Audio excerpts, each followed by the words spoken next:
Pessoal, pensando que capim amargoso, a planta trabalha muito nesses últimos anos, como outras gramíneas, como capim pé de galinha também. Então tem até aqui uma curva dose-resposta desse capim amargoso. Tem mais vasos aqui que a gente vai utilizar para fazer outros trabalhos, pensando aí manejo também um pouco de biologia dessa espécie. Nunca é demais estudar, né? Aqui tem nessa bancada toda aqui uma bateria que a gente fez de screening, pensando aqui nos monitoramentos, mapeamentos de resistência. Nossa, essa bateria já foi finalizada até. A gente mantém para deixar os vasos com as plantas que não foram controladas para produzir semente, depois fazer as curvas dose-resposta. Aqui, nessa outra bancada, quase inteira, uma outra bateria aqui de screening. Essa que está finalizando agora, esses 28 dias após a aplicação. Também alguns vasos aqui, testemunha, e alguns outros vasos que a gente vai coletar semente. E o que eu posso destacar para vocês de antemão, a partir desses resultados nossos, resultados anteriores, no caso do capim amargoso, tá?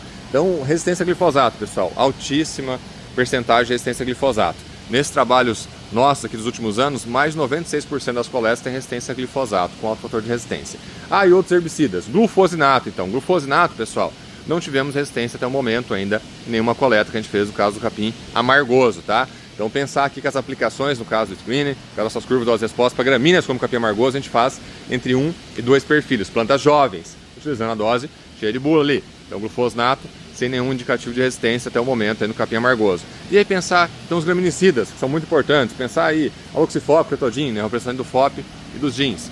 Então a gente vem trabalhando muito nisso, né, tentando entender melhor esses graminicidas, se tem algum indicativo de resistência ou não. A gente até publicou um trabalho recentemente, foi aceito o trabalho recentemente, fruto de uma tese de doutorado do excelente orientado nosso, o Maicon, né, que traz nesse trabalho, nesse artigo dele, uma resistência de nível baixo, resistência de baixo nível. Alguns questionam esse termo, mas é o que? Mostra que está tendo que aumentar a dose de cretodin, de aloxifop, para controlar algumas populações de capim amargoso que a gente coletou aqui no oeste do Paraná, no sul do Mato Grosso do Sul. Então isso é bem preocupante. Não é uma resistência com alto fator de resistência como encontramos nesses últimos anos no Paraguai, inclusive com um artigo publicado já e o outro aceito recentemente, elucidando o mecanismo de resistência do capim amargoso lá no Paraguai, com resistência a glifosato, aloxifop e cretodin, resistência múltipla cruzada. No Brasil ainda não temos isso, mas temos preocupação. Preocupação o quê? Por isso que a gente faz tanto trabalho assim, ó, monitoramento, mapeamento, coletamos tanto pontos com a ajuda dos parceiros nossos para fazer todo esse processo de screening com os nossos excelentes orientados aqui de graduação, de pós, depois curvas dose-respostas, para se aparecer essa resistência, tentar encontrar o quanto antes. Se aparecer resistência FOP, DIN, além do glifosato, que já está bem consolidado, tá? Então é muito importante esse trabalho, muito importante essas atividades nesse sentido, a gente faz muito isso. Aí pode perguntar, e aqui, professor, encontrou alguma coisa?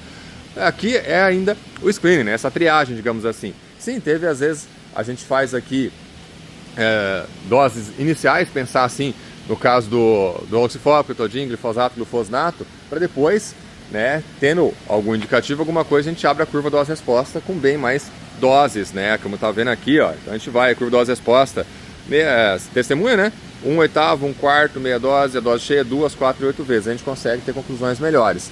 Mas de antemão que eu digo que, alguns casos, às vezes tem que aumentar um pouco mais essa dose de cretodin, aloxifop, como já tem nos nossos trabalhos que eu disse dessa tese de doutorado, isso preocupa a gente. Por isso que é importante a gente continuar monitorando sempre essa espécie, que hoje em alguns lugares o pessoal fala, tá relativamente tranquilo, esse capim amargoso aqui eu estou controlando bem na minha área ali, com glifosato associado a FOP, DIN, com 2, 3 aplicações, um glufosinato também auxiliando ali nessa rebrota touceira e assim por diante, mas a gente tem que ficar atento. Imagina que é uma resistência aí, como tem já no Paraguai de forma mais pontual, né, mas a glifosato, FOP, DIN, o tamanho do problema que a gente vai ter, um problema similar ao capim pé de galinha que a gente já vem tendo no Brasil, que é outra planta que a gente estuda bastante e aborda em outros materiais, como tem aqui alguns vasos a gente trouxe, né, do campo para plantar semente e assim por diante, tá?